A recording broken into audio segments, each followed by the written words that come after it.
नमस्कार, देवभूमि उत्तराखंड की खबरें लेकर मैं हूं आपके साथ संदीप निरंजन। सरकार बुलेटिन की शुरुआत करेंगे उससे पहले एक नजर इस वक्त की सुर्खियों पर। यमुनोत्री धाम के लिए रोपवे परियोजना का निर्माण कार्य शुरू। लगभग 170 करोड़ की लागत से बना जाएगा रोपवे। यात्रियों का सफर होगा आसान। भूवैकुंठ धाम भगवान बद्री विशाल के कपाट होंगे बंद। आज रात 9:07 पर होंगे कपाट बंद। हजारों श्रद्धालु बनेंगे भगवान बद्री विशाल के कपाट बंद होने के साक्षी। नैनीताल में ड्रंक एंड ड्राइव के खिलाफ सघन चेकिंग अभियान जारी। नशे के वाहन चलाने के 2 आरोपी गिरफ्तार। पुलिस ने की वाहन सीज और डीएल निस्तारण की कार्रवाई। मुनि की रेती में ओवरलोडिंग ड्रिंकिंग ड्राइवर को लेकर पुलिस सख्त। शराब पीकर वाहन चलाते 12 ड्राइवर गिरफ्तार। एक बस सहित 3 वाहनों को ओवरलोडिंग में किया सीज। और जनपद पौड़ी में आदतन अपराधियों के खिलाफ एक्शन। पुलिस ने आदतन अपराधी मनीष नेगी को किया जिला बदर। 6 महीने पौड़ी में प्रवेश करने पर लगी रोक।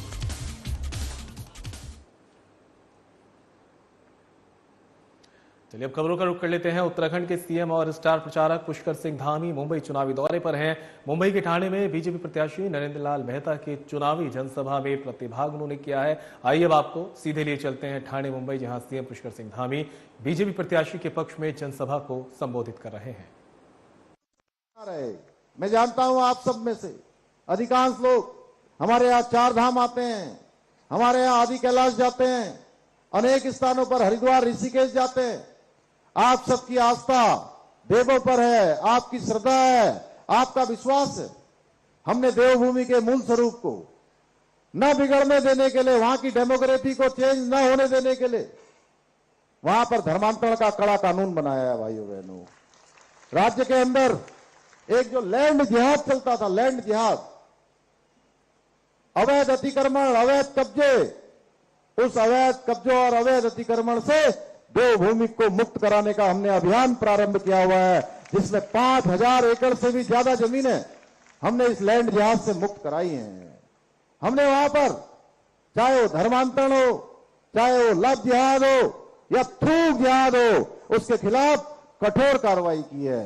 हमने दंगा रोकने के लिए, जो लोग दंगा करते हैं भाइयों बहनों आप जानते हैं, घुसपैठिए तमाम प्रकार से जो नीली चादरें पीली चादरें चढ़ाकर तमाम सरकारी जमीनों को कब्जा करते हैं, हमने कहा है किसी भी कीमत पर हम देवभूमि उत्तराखंड के अंदर इसको नहीं होने देंगे।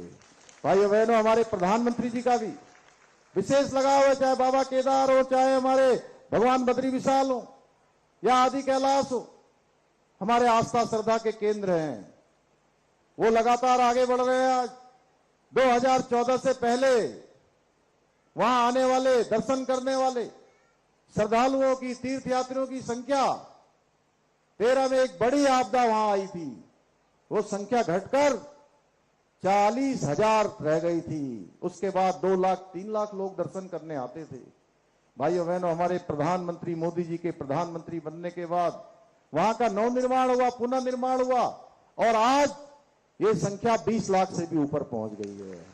आज भव्य केदार और दिव्य केदार बन गया है। इसी प्रकार से आप काशी की बात करेंगे तो काशी भी भव्य काशी और दिव्य काशी बन गया, काशी कॉरिडोर बन गया। महाकाल जाएंगे तो महाकाल लोक बन गया। और हम सब अभी हमने दिवाली मनाई है और इस बार की दिवाली हमारे लिए बहुत खास दिवाली रही। हम सब बहुत सौभाग्यशाली हैं कि इस बार की दिवाली में हम सब ने कुछ विशेष दिवाली मनाई कि हमारे आराध्य प्रभु श्री भगवान राम 500 वर्षों के बाद अपने महल में दिवाली में थे। भाइयों बहनों, ये गौरव हमको किसी और ने नहीं दिया, ये हमारे प्रधानमंत्री मोदी जी ने दिया। भाइयों बहनों, भारतीय जनता पार्टी की सरकार ने दिया, एनडीए की सरकार ने दिया। आज हमारे सभी देव स्थान, उनको आज पुनः निर्माण और नवनिर्माण किया जा रहा है। आज हमारी संस्कृति का पुनर्जागरण हो रहा है। आज विश्व के अंदर हमारी पहचान हो रही है। आज भारत हर दृष्टि से आगे बढ़ रहा है। आज दुनिया का सिरमौर भारत बन रहा है। जहां हमारी अर्थव्यवस्था 11वें नंबर की अर्थव्यवस्था होती थी, आज वो अर्थव्यवस्था हमारी 5वें नंबर की अर्थव्यवस्था हो गई है। आने वाले कुछ ही सालों में ये हमारी अर्थव्यवस्था 3रे नंबर की हो जाएगी। और हमारे प्रधानमंत्री मोदी जी ने जो पूरे भारत के समक्ष विकसित भारत का संकल्प रखा है कि 2047 तक जब हम देश की आजादी का स्वर्ण जयंती वर्ष मना रहे होंगे, शताब्दी मना रहे होंगे, उस समय भारत दुनिया का विकसित भारत होगा भाइयों बहनों। और यमुनोत्री से इस बीच बड़ी खबर सामने आ रही है। आपको बता दें, रोपवे परियोजना की शुरुआत हो चुके है कार्य की, उसकी ये बड़ी खबर आप तक पहुंचा रहे हैं। यमुनोत्री धाम के लिए बहुप्रतीक्षीय रोपवे परियोजना का निर्माण कार्य शुरू हुआ है। रोपवे के लिए खरसाली में प्रस्तावित लोअर टर्मिनल पर किया भूमि पूजन। रोपवे निर्माण का Yamunotri sky car private limited को सौंपा गया है जिम्मा। सीएम ने परियोजना को शीघ्र धरातल पर उतारने के दिए निर्देश। यमुनोत्री धाम के लिए रोपवे परियोजना की 3.9 किलोमीटर होगी लंबाई। प्रति 1 घंटे में एक तरफ 580 लोगों को परिवहन करने की होगी रोपवे की डिजाइन क्षमता। लगभग 170 करोड़ की लागत से बनाया जाएगा रोपवे परियोजना में खरसाली से यमुनोत्री धाम के बीच बनाए जाएंगे 10 टावर। खरसाली में बनाया जाएगा परियोजना का सबसे निचला टर्मिनल। यमुनोत्री धाम में पुलिस चौकी के पास बनेगा सबसे ऊपरी टर्मिनल। खरसाली में यमुनोत्री धाम तक 15 मिनट में पहुंचेंगे श्रद्धालु। Yamunotri sky car private limited के सीईओ अविरल जैन ने दी जानकारी। सबसे पहले खरसाली स्थित निचले टर्मिनल को बनाया जा रहा है। टर्मिनल पर 250 कार, 300 बाइक और 40 ट्रेवलर वैन की क्षमता की पार्किंग का होगा निर्माण कार्य निरंतर रहेगा जारी। समय से पूरा होगा परियोजना निर्माण कार्य।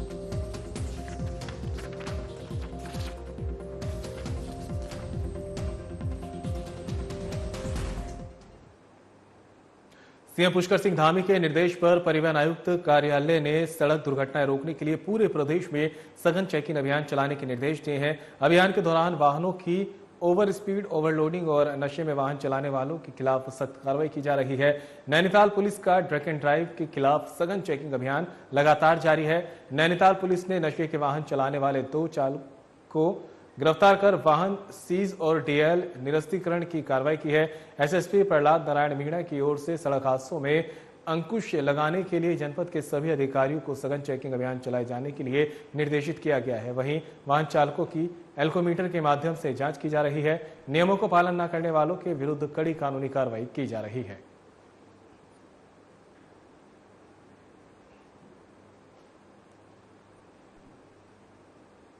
फिलहाल रुकेंगे ब्रेक के लिए, कहीं मत जाइएगा, जल्द होंगे हाजिर।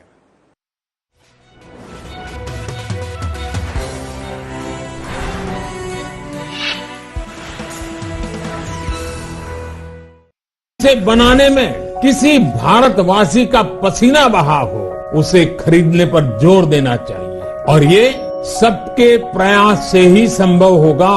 वोकल फॉर लोकल हमें व्यवहार में लाना ही होगा। देश के यशस्वी प्रधानमंत्री श्री नरेंद्र मोदी जी के वोकल फॉर लोकल के आह्वान से प्रेरित उत्तराखंड सरकार इस दिशा में हर महत्वपूर्ण कदम उठा रही है।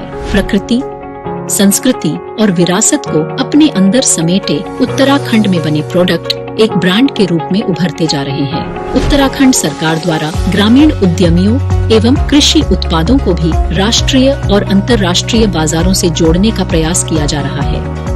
उत्तराखंड सरकार द्वारा लॉन्च किया गया हाउस ऑफ हिमालयास ब्रांड क्षेत्र के प्रामाणिक हस्तशिल्प उत्पादों को बढ़ावा दे रहा है।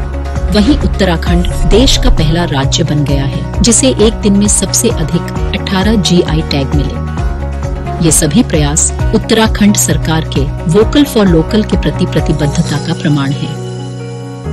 लोकल उत्पादों को अपनाकर हम न केवल उत्तराखंड की विरासत को सहेज रहे हैं बल्कि स्थानीय लोगों को आर्थिक रूप से सशक्त भी बना रहे हैं।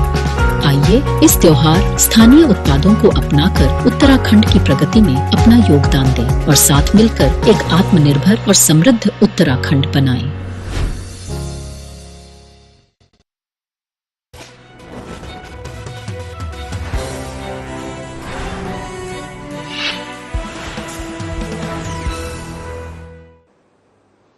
ब्रेक के बाद आप सभी का स्वागत है। बड़ी खबर का रुख कर लेते हैं। देहरादून से सामने आ रही है। आपको बता दें, यातायात नियमों का उल्लंघन करने वालों पर दून पुलिस की कड़ी कार्रवाई। बड़ी खबर आप तक पहुंचा रहे हैं। एक बाइक पर 5 लोगों को बैठाए जाने का वीडियो सोशल मीडिया पर हुआ वायरल वीडियो का एसएसपी अजय सिंह ने लिया संज्ञान। एसएसपी ने तत्काल कार्रवाई के दिए थे निर्देश।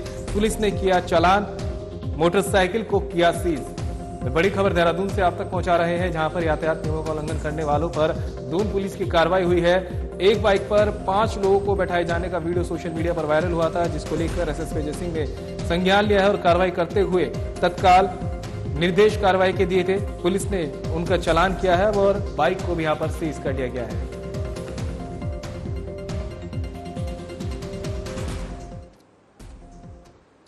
उत्तराखंड में अल्मोड़ा बस हादसे और देहरादून कार एक्सीडेंट से सबक लेकर पुलिस एक्शन में है। यही वजह है कि पुलिस जगह जगह चेकिंग अभियान चलाकर ओवरलोडिंग, ड्रिंकिंग ड्राइव को रोकने का प्रयास कर रही है।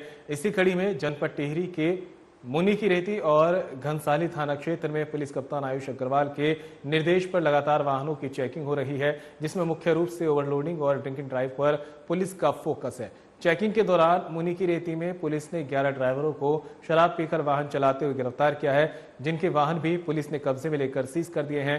इसके अलावा 52 सीटर बस में 76 छात्रों को ले जा रही एक बस सहित 3 ओवरलोड वाहनों को भी पुलिस ने कब्जे में लेकर सीज किया है। मुनिकीरेती के इंस्पेक्टर रितेश शाह ने बताया कि सड़क दुर्घटनाओं को रोकने के लिए यह अभियान लगातार जारी रहेगा।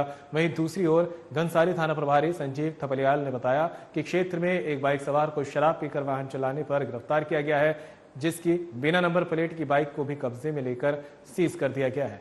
पुलिस कप्तान आयुष अग्रवाल ने वाहन चालकों से ट्रैफिक नियमों का पालन करने की अपील की है। तो खबर आप तक पहुंचा रहे हैं, जहां पर लगातार हो रहे बस हादसों के बाद अब प्रशासन एक्शन मोड में नजर आ रहा है। अल्मोड़ा की तस्वीरें हमने देखी थी, जहां पर बड़ी संख्या में लोगों की जान गई थी, जिसके बाद अब पुलिस एक्शन में है और जो नियम की अवहेलना कर रहे हैं उनके खिलाफ कड़ी कार्रवाई की जा रही है। खबर पर ज्यादा जानकारी के लिए हमारे सहयोगी दीपक नारंग हमारे साथ जुड़ गए हैं। दीपक, देखा जाए तो अल्मोड़ा में जो बस हादसा हुआ था उसके बाद में पुलिस प्रशासन भी लगातार एक्शन में था और यही कहा जा रहा था कि अब इस तरह की घटनाएं ना हो, उसके लिए प्रशासन कमर कस रहा है। देखा जाए तो कार्रवाई भी की जा रही है, लेकिन ये भी देखा जाता है कि कार्रवाई फौरी तौर पर रहती है, कुछ समय चलती है, उसके बाद में वही हालात बन जाते हैं।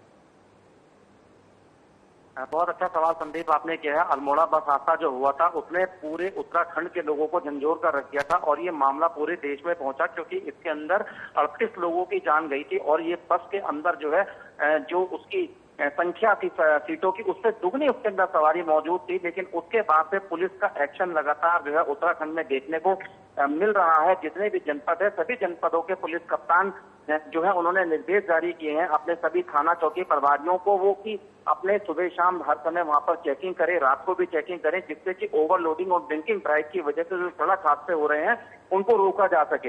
हादसे के बाद से अब तक तो लगातार जो तस्वीरें देखने को मिल रही हैं उसको तो देखकर यही कहा जा सकता है कि फिलहाल पुलिस अभी एक्शन में है।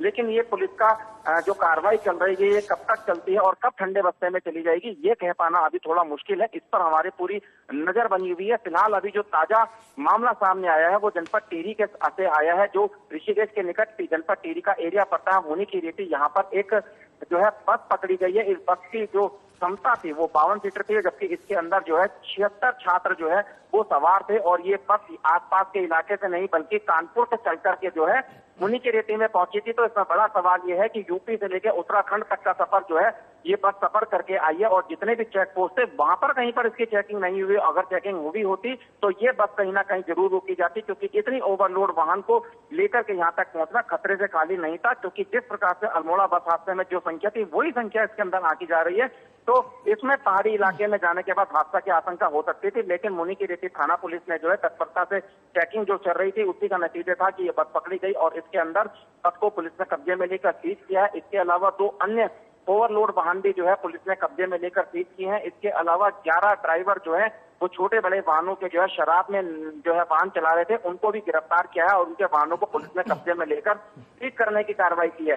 इसी प्रकार से जनपद देहरादून की बात करें, अल्मोड़ा की बात करें, नैनीताल की बात करें, उधम सिंह नगर की बात करें, रुद्रप्रयाग की बात करें, चमोली की बात करें, पौड़ी की बात करें, तो इन सभी जनपद 13 जो जनपद है उत्तराखंड के वहां पर इसी प्रकार से कार्रवाई फिलहाल देखने को मिल रही है। तो लोगों को इस बात की खुशी है कि पुलिस ने थोड़ी सी जागरूकता दिखाई है और सड़क हादसे में जो रोकने का प्रयास कर रही है, लेकिन इसके अंदर लोगों को भी जागरूक होने की जरूरत पड़ेगी, क्योंकि जब तक लोग जागरूक नहीं होंगे तब तक इस प्रकार के हादसों को रोकने के लिए कहीं ना कहीं सीधे तौर पे प्रशासन को जिम्मेदार ठहराना मुश्किल होगा। क्योंकि जब हमें पता है कि वाहन में जगह नहीं है उसके बाद भी हम उसके अंदर खड़े हो रहे हैं, तो कहीं ना कहीं इसके अंदर हमारी भी गलती है। सड़क हादसों को बढ़ावा देने में सवारी भी जो है कहीं ना कहीं दोषी होती है। पहाड़ का इलाका है, यहाँ पर कई ऐसे रूट हैं जहाँ पर गाड़ियों की बहुत कमी देखी जाती है। ऐसे रूटों पर जो है इस प्रकार की ओवरलोडिंग के मामले बहुत ज्यादा सामने आते हैं। जो ब्रांच रोड है उत्तराखंड की, उसमें बहुत ज्यादा इस प्रकार की समस्या है। तो ऐसे में परिवहन विभाग का भी दावा हुआ है कि वो भी अब जगह जगह पर चेकिंग अभियान चलाकर ओवरलोडिंग को रोकेंगे और इसके साथ में जो ड्रिंक ड्राइव के मामले को रोका जाएगा। तो फिलहाल की तस्वीर को देखकर कहा जा सकता है कि अगर प्रशासन इसी प्रकार से मुस्तैदी से अलर्ट से चेकिंग करता रहा तो शायद इस प्रकार के जो बिल्कुल बिल्कुल दीपक, तमाम जानकारी के लिए आपका बहुत बहुत शुक्रिया। और फिलहाल रुकेंगे ब्रेक के लिए, कहीं मत जाइएगा, जल्द होंगे हाजिर।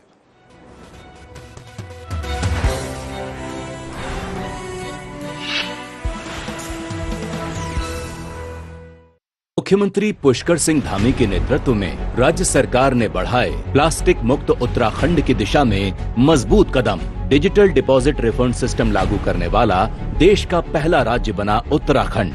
प्लास्टिक वेस्ट पर्यावरण के लिए बड़ी चुनौती बन रहा है, लेकिन इसके कलेक्शन, उचित निस्तारण व रिसाइकलिंग के लिए डिजिटल डिपॉजिट रिफंड सिस्टम यानी DDRS स्कीम की शुरुआत की गई है।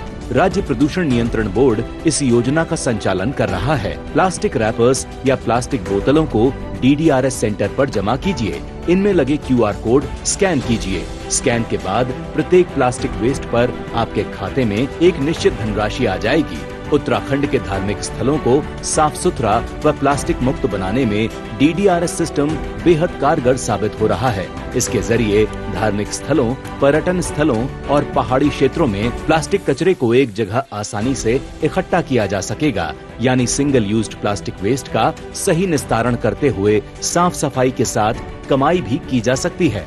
मुख्यमंत्री पुष्कर सिंह धामी के निर्देशों पर उत्तराखंड में सिंगल यूज्ड प्लास्टिक और पॉलीथीन को बैन किया गया है। हम सभी को अपने अपने स्तर पर अपने शहर और अपने गांव को, अपने मोहल्ले को साफ सुथरा रखने का प्रयास करना पड़ेगा। अपने आसपास स्वच्छता का वातावरण बनाना होगा। प्लास्टिक वेस्ट की रिसाइकलिंग और रीयूज करते हुए सही निस्तारण किया जा रहा है। देहरादून में प्लास्टिक को रिसाइकिल करके बेंच, शेड और इंटरलॉकिंग टाइल्स बनाई जा रही हैं। पॉलिथीन, प्लास्टिक रैपर आदि को एकत्र करने के लिए पॉलिथीन कचरा बैंक खोले गए हैं। इसके अलावा नगर निकायों के माध्यम से ठोस कचरे का डोर टू डोर कलेक्शन किया जा रहा है। उत्तराखंड को प्लास्टिक मुक्त बनाने में तकनीक के साथ साथ जन भागीदारी भी जरूरी है। आइए मिलकर स्वच्छ उत्तराखंड के संकल्प को साकार करें। प्लास्टिक मुक्त उत्तराखंड, साफ स्वच्छ उत्तराखंड।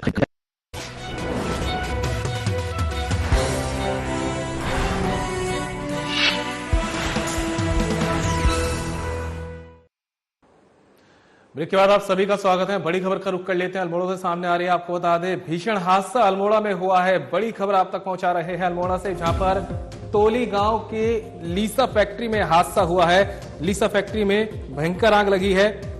आग लगने से अफरा तफरी का माहौल बन गया है। बोरवेल में हीट के कारण निकली गैस से फैक्ट्री में लगी आग। मौके पर पहुंची दमकल विभाग की टीम 1 घंटे की कड़ी मशक्कत के बाद आग पर काबू। आग लगने से नहीं हुई कोई जनहानि। बड़ी खबर आप तक पहुंचा रहे हैं अल्मोड़ा से, जहां पर तोली गांव की लीसा फैक्ट्री में आग लगने से भीषण हादसा है। तस्वीरें आप देख सकते हैं, दमकल विभाग पहुंचा हुआ है और आग बुझाने की यहां पर कोशिश की गई है। आग लगने से अफरा तफरी का माहौल यहां पर देखने को मिला है। बोरवेल में हीट के कारण निकली गैस से फैक्ट्री में आग लगी है। मौके पर पहुंची दमकल विभाग की टीम 1 घंटे की कड़ी मशक्कत के बाद यहां पर आग पर काबू पाया गया है। आग लगने से किसी तरह की कोई जनहानि की खबर हालांकि यहां पर नहीं मिली है।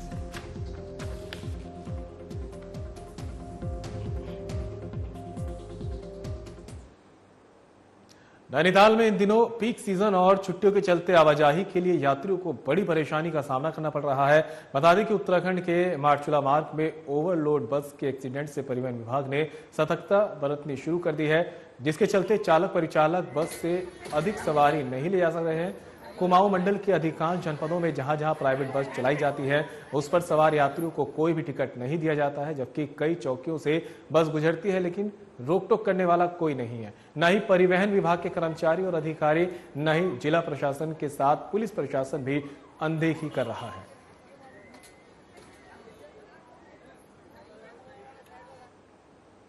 जनपद पौड़ी में आदतन अपराध करने वालों के खिलाफ पुलिस और डीएम सख्त नजर आ रहे हैं। ऐसा इसलिए कह रहे हैं क्योंकि आदतन अपराध करने वालों के खिलाफ डीएम लगातार गुंडा एक्ट की कार्रवाई करने के आदेश जारी कर रहे हैं और पुलिस आदेश का पालन करती हुई नजर आ रही है। इसी क्रम में आज सतपुली थाना पुलिस ने लगातार चोरी और शराब तस्करी के धंधे में संलिप्त रहने वाले मनीष नेगी को गुंडा एक्ट की कार्रवाई के आदेश मिलते ही जिला बदर कर दिया है। पुलिस कप्तान लोकेश्वर सिंह ने बताया कि जिले में आपराधिक वारदातों को रोकने के लिए डीएम सख्त आदेश जारी कर रहे हैं और पुलिस उसका पालन करने का काम कर रही है। सतपुली थाना प्रभारी दीपक तिवारी और सब इंस्पेक्टर रियाज अहमद ने मनीष नेगी को जिला बिजनौर की सीमा में छोड़ दिया है। मनीष नेगी को 6 महीने तक पौड़ी जिले की सीमा में प्रवेश नहीं करने की हिदायत दी गई है। बताते चले कि मनीष पर पौड़ी में चोरी और शराब तस्करी के अनगिनत मुकदमे दर्ज हैं।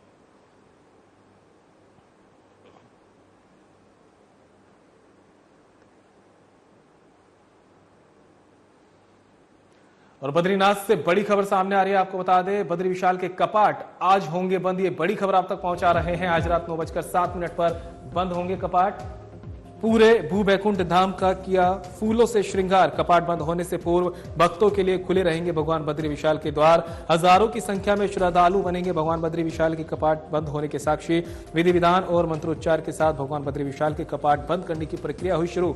शीतकाल के लिए जोशीमठ में होंगे भगवान बद्री विशाल के दर्शन। भू बैकुंठ धाम के कपाट बंद होने के बाद चारधाम यात्रा का होगा समापन। बड़ी खबर बद्रीनाथ से, जहां पर आज भू बैकुंठ धाम भगवान बद्री विशाल के कपाट बंद हो जाएंगे। रात 9:07 पर कपाट बंद होने का मुहूर्त है। पूरे भू बैकुंठ धाम का फूलों से श्रृंगार किया गया है। कपाट बंद होने से पूर्व भक्तों के लिए खुले रहेंगे भगवान बद्री विशाल के द्वार। हजारों की संख्या में श्रद्धालु बनेंगे भगवान बद्री विशाल के कपाट बंद होने के साक्षी। विधि विधान और मंत्रोच्चारण के साथ भगवान बद्री विशाल के कपाट बंद करने की प्रक्रिया हुई शुरू। शीतकाल के लिए जोशीमठ में होंगे बद्री विशाल के दर्शन। भू बैकुंठ धाम के कपाट बंद होने के बाद चारधाम यात्रा का होगा समापन।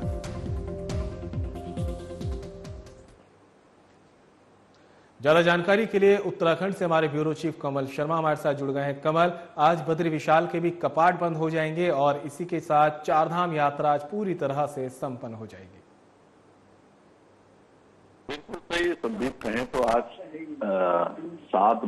9:07 पर रात्रि को ये आज भगवान बद्री विशाल बैकुंठ धाम में कपाट बंद हो जाएंगे और इसकी अगर हम कहें जो प्रक्रिया है वो भी लगभग शुरू हो गई। और अगर हम कहें तो लगभग 6:45 से जो सायकाल पूजा होती है उसके बाद हम कहें तो 7:45 से रावल जी जो प्रक्रिया में शुरू होती है। मंदिर जी लक्ष्मी जी की मंदिर को परिसर में जाएंगे और 8:10 पर आरती भी होगी। इसके बाद प्रक्रिया बंद भी होगी। तो कुल मिला के कहें तो आज दर्शन चल रहे हैं, लेकिन शाम से जब 6 बजे आरती होगी, आरती के बाद तो ये थोड़ी देर दर्शन के बाद ये प्रक्रिया शुरू हो जाएगी। तो कुल मिला के कहें तो आज जो ब्रह्म मुहूर्त है वो 4 बजे आज फिर वही उसी हिसाब से कपाट खोल दिए गए थे। और यहाँ पर कल अगर कहें तो इसके बाद जब कपाट बंद हो जाएंगे तो उसको तो उद्धव जी की और कुबेर जी की जो है वो आगे शंकर से योग बुद्धि पांडेश्वर को प्रस्थान करेंगे। तो कुल मिला के कहें तो आज भगवान बैकुंठ धाम के भगवान बद्री विशाल महालक्ष्मी जहाँ सदैव निवास करते हैं, आज वहां मंदिर में कपाट बंद हो जाएंगे और अगले साल फिर दोबारा जब ब्रह्म मुहूर्त इसका निकलेगा तब कपाट शुरू होंगे, फिर श्रद्धालु खोल जाएगा। तो इसके बाद हम कहें तो आज चारों धाम की यात्रा जो वो है वो आज पूरी तरह से बंद हो जाएगी। और जिनको भी कभी दर्शन करने आना है तो उनको पांडेकेश्वर में भगवान उद्धव जी के दर्शन होंगे और भगवान बद्री विशाल जो होंगे वो आप जोशीमठ में दर्शन कर सकते हैं। तो कुल मिला के कहें अंतिम महीना जो हम कहें कि जब मौसम पूरी तरह से खुल गया तो अंतिम महीने में केदारनाथ बद्रीनाथ में काफी अधिक संख्या में श्रद्धालु पहुंचे। और आज भी हम देख रहे थे कि पूरे देश विदेश के कोने से यहाँ पर श्रद्धालु पहुंचे हैं। कई लोग निकल भी रहे हैं और कई लोग इस ऐतिहासिक क्षण के भी होंगे जब ये प्रक्रिया शुरू होती है, कपाट बंद होते हैं, वो सारा नजारा भी वहां पर उपस्थित जो श्रद्धालु होंगे वो देख सकेंगे। कमल, अगर बात करें आज जब कपाट बंद हो रहे हैं तो श्रद्धालु की संख्या में क्या कुछ इजाफा देखने को मिल रहा है? श्रद्धालु तो भक्तिभाव से पहुंच रहे हैं, क्या कुछ कहना है, कितनी आस्था देखने को मिल रही है? हाँ, कहें तो मैंने कहा ना, साक्षात नारायण भगवान विष्णु जो लगातार हर युगों में उन्होंने कई बार अवतार लिए हैं वो यहाँ पर विराजमान है। और कहा जाता है कि जो यहाँ दरबार में आता है, जो कोई भी अपनी मन्नत मांगता है, क्योंकि यहाँ महालक्ष्मी और ये उद्धव जी सभी यहाँ पर निवास करते हैं, जो भी मांगता है वो कहीं ना कहीं फलीभूत होता है। और बैकुंठ धाम कहा जाता है यहाँ पर कि अगर स्वर्ग के बाद यहाँ दूसरी जगह है तो वो बैकुंठ धाम भगवान बद्री विशाल है। तो हम देखते रहते हैं लोग यहाँ हजारों की संख्या में लगा रहते हैं। आज भी स्थिति यही है। कुछ लोग यह है कि कपाट बंद होने से, क्योंकि 9 बजे करीब कपाट बंद होने हैं, तो कई लोग पहले ही निकल जाएंगे, क्योंकि जो कपाट बंद होंगे उनको वहीं रुकना पड़ेगा, क्योंकि ठंड भी ज्यादा है। पर काफी लोग ऐसे भी श्रद्धालु हैं जो इस पूरी प्रक्रिया का, कपाट बंद होने की प्रक्रिया का देखा जाए। एक ये भी कहा जाता है कि जो कपाट बंद होने के टाइम यहाँ पर जो लोग होते हैं, उनको जब कपाट खुलते हैं उनको तब भी आना पड़ता है। तो ये चीजें भी होती हैं।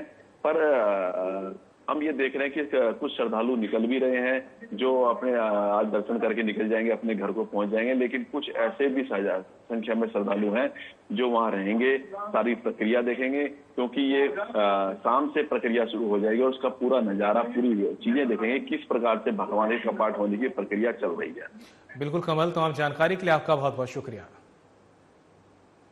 और फिलहाल बुलेटिन में मेरे साथ इतना ही। दीजिए इजाजत, नमस्कार।